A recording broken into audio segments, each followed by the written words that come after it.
एक दृष्टांत सागर का दृष्टांत है।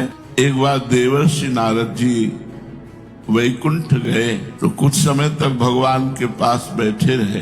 जब उठ के चले तो वहां जगह में जल छिड़क कर प्रक्षालन किया जा रहा था। तो देवर्षि नारद जी किसी कार्य से लौटे तो देखा कि प्रक्षालन किया। तो उनका प्रभु ऐसा क्यों?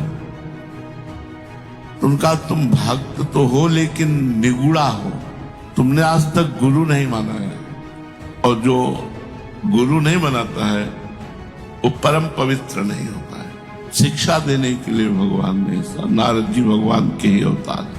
नारद जी ने कहा तो प्रभु अब हम किसको गुरु बनाएं? जहां जगत में जाते सब खड़े होकर चरण धोते हैं, तो गुरु किसको बनाए? चाहे जो महात्मा और नारद जी से बढ़कर थोड़ी है। तो कहा कल सुबह जब तुम्हें कोई पहला दिखाई दे उसी को गुरु बना लेना। तो प्रातःकालीन बेला पर जे ही निकले तो कांधे पे मटकी बांधे हुए दोनों तरफ और पानी भरने का वो काम करते थे। बड़े घरों में पानी भरने का काम करते थे, कुआं से नदी से जल भर लाए और उनके घरों में रहते थे। तो इनको क्या गुरु बनाए?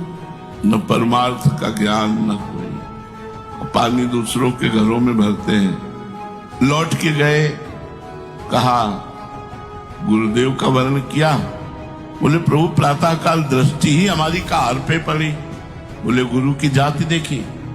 बोले वो दूसरों के घर में पानी भरते हैं, गुरु की क्रिया देखी, गुरु की जाति देखी और गुरु की क्रिया देखी और गुरु तत्व को नहीं देखा। जाओ मैं श्राप देता हूं, 84 लाख योनियों में तुम्हारा जन्म मरण हो।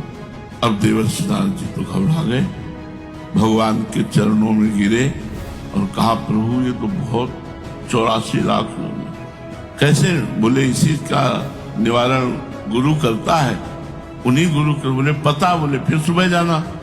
और कोई थोड़ी था, भगवान ही थे, वही रूप धर करके गए चरणों में। बोले गुरुदेव भगवान मैं आपसे दीक्षा लेना चाहता हूँ। बैठे पूरी बात बताई, दीक्षा दी। उनका भगवान ने साफ दे दिया कि 84 लाख योनियों में भ्रमण करो। बोले अच्छा। ऐसे एक गुंडा को खींचा और 84 बिंदु रखे। बोले कपड़ा उतारो, इस पे लेट जाओ। लेट पर उठ गए। बोले तुम 84 से मुक्त हो गए। भगवान के पास गए। बोले भगवान गुरुदेव ने ऐसा ऐसा कहा तो क्या हम 84 से? बोले गुरु की बात पे संशय? फिर तो अरे नहीं, अब नहीं।